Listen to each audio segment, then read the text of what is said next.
2.5 years ago, I posted a college decision reaction video onto YouTube, and by far the most replayed moment was my response to getting into MIT. Oh my god! Let's go! Now, anyone who watched the video probably thought it was a no-brainer that I ended up going to that school. But, much like an impulsive millennial on 90 Day Fiancé, I got cold feet. When you think of MIT, you probably think of geniuses, insanely hard homework assignments, and a bunch of computer science nerds gawking over how to prove that P does not, in fact, equal NP. This school absolutely terrified me. But, with an overwhelming amount of pressure from my friends, family, and myself to not let an opportunity like this slip by, I ended up committing to MIT. The first 2 years here were decent. I mean, I experienced an unhealthy dosage of stress and imposter syndrome almost every single day, but other than that, there were a lot of positives, and for the most part, I enjoyed my time here. However, during the past 4 months of my life, college beat me down, humbled me, and almost destroyed me. Ladies and gentlemen, it's time to talk about the semester that made me regret going to MIT. I know, it has been a long time since I last uploaded. Last time you guys saw me, I was 50 to 60 pounds heavier, and I still somewhat believed I could have a positive impact on the world. But just like if Santa Claus decided to quit his job and change his life for the better, I'd become a little skinnier and a whole lot less jolly. Things have just been way too busy with school, and that's gonna be part of what we talk about in this video.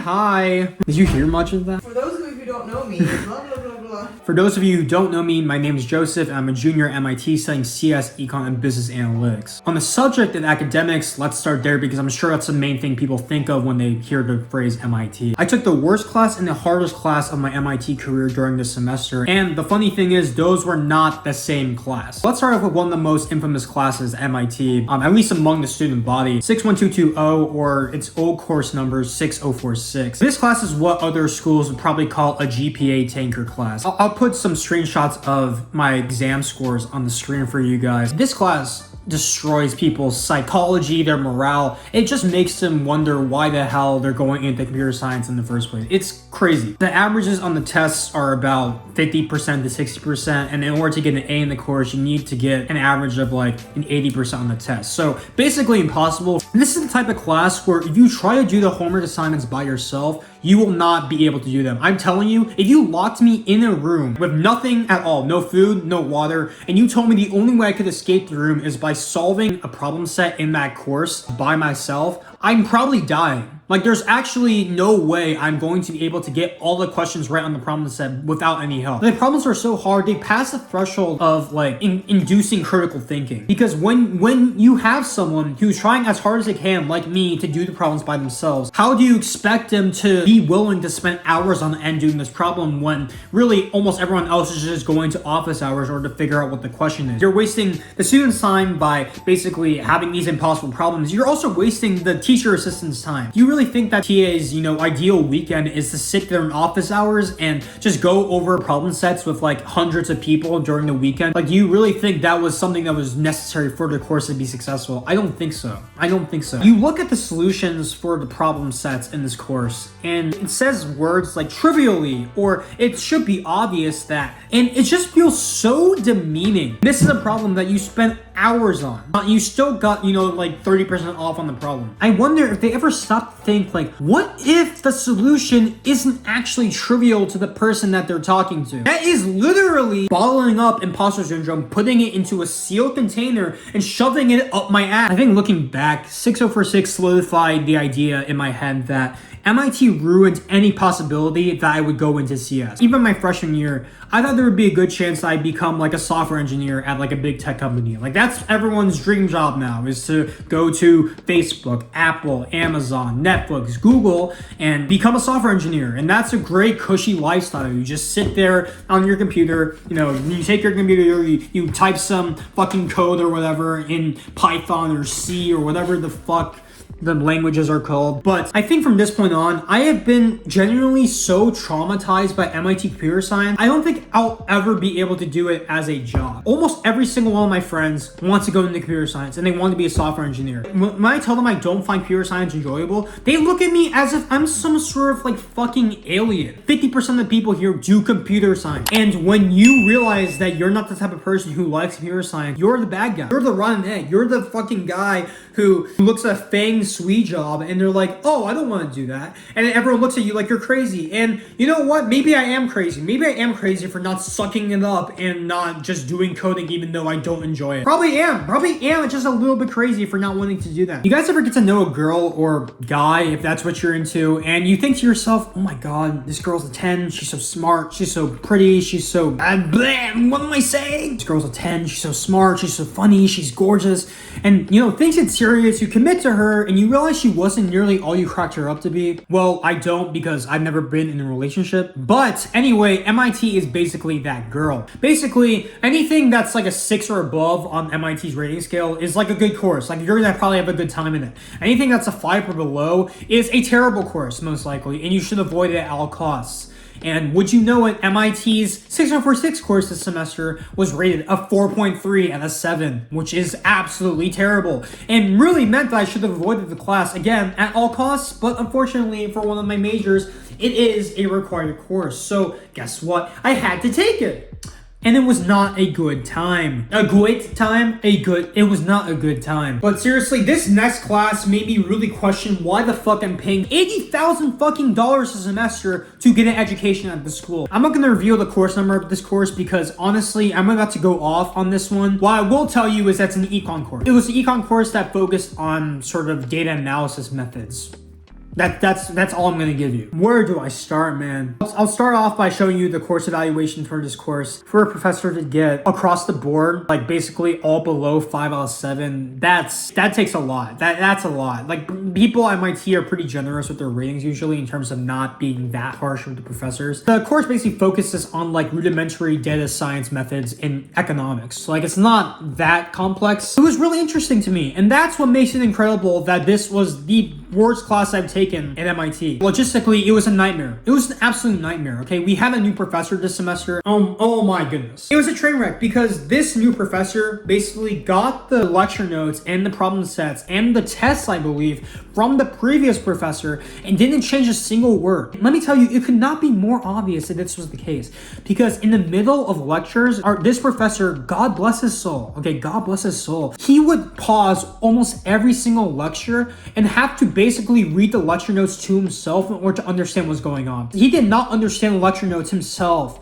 before the class started. That's not good, okay? Again, we're talking about a school that, according to US News and World Report, is ranked top 3 or something, right? And you're telling me I'm paying $80,000 for a quote-unquote top 3 school, and I'm sitting here watching a professor read lecture notes to himself. I'm paying $80,000 for this education. $80,000. It really makes you think about it, right? And on top of that, getting absolutely fucked by problem sets almost every single week. Why am I doing this? Why? And then you realize, maybe I shouldn't be doing this.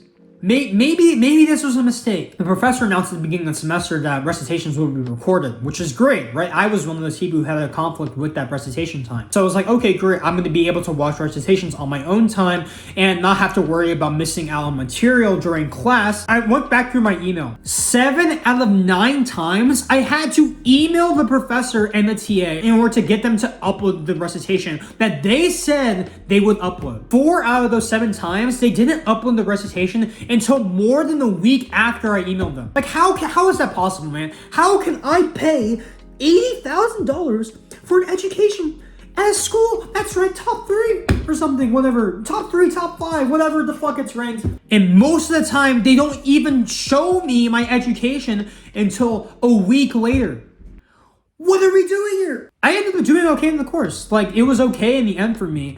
And that says a lot. Like, if you get a really good grade in the class, chances are you're not going to think it's a super shitty class because at the end of the day, you got what you want in the class. I have so much beef with this course. I still talk about it to this day with my friends, even though they're probably sick and tired of me talking about the class is just so bad. If you manage to make it this far through the video without being bored or offended by how devastatingly attractive I am, then you should probably subscribe because out of all of the ridiculous things I've said this video, that is the one I can't get through without laughing. That one, I can't get through that joke without laughing. If you made it this far through the video, you probably enjoyed it, so subscribe. Anyway, let's move on to the final portion of the video, which is social life. Frat parties are a huge deal here. In terms of, at least relative to what you would expect, frat parties are a pretty big deal. to be honest with you. Like, almost every single one of my friends enjoys frat parties. As someone who does not drink, frat parties are not that fun. It's not that fun to go to a really stinky, sticky ass building, watch a bunch of drunk people dance around and think that they're the shit, and take care of your drunk friends. That's not really my idea of a fun time. I'm not gonna lie to you. I think a big way that people kick back is by going to frat parties, is by getting drunk. And when you are someone who's actively decided to stay sober, when you don't have that avenue to actually like release the tension in your body and in your mind, it weighs on you. It especially weighs on you when almost all of your friends like to drink and are active participants in drinking. I've been sober my entire life. No alcohol, no weed. I don't even drink coffee. My lame ass drinks a Diet Coke with caffeine in it right before bedtime,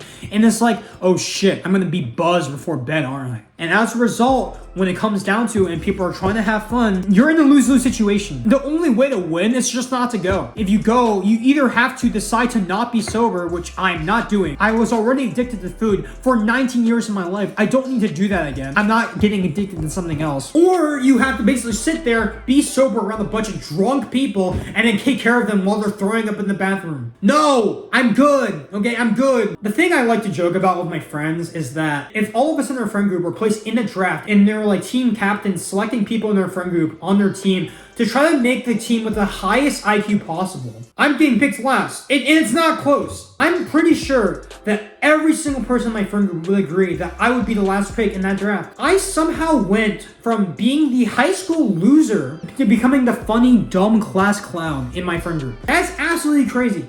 I was the type of person in high school who people would pretend to be friends with so they get homework answers. Every single MIT CS course I've ever taken, almost every single one of my friends has taken it at least 12 months before I have. I can never help my friends with their homework because I'm behind. I think a lot of people desire that sort of equal relationship in any relationship they have, whether it's romantic or platonic. Like, you want to feel like you're an equal person with your partner. That's natural. When you're always reliant on your friends for help academically, and your friends are literally, logistically speaking, will never ask you for help, that sucks. I'm going to be taking less classes than I ever have next semester, which should be good for my mental health and for this channel, so stay tuned for that. If you haven't noticed already, I'm strongly foreshadowing a huge video that's coming out very soon after this video. I am back. For everyone who is a returning subscriber, thank you for not forgetting who I am. That is all I have to say, so stay anxious, everyone. Have a beautiful rest of your day, and I'm out. Peace out, losers. Get out of here.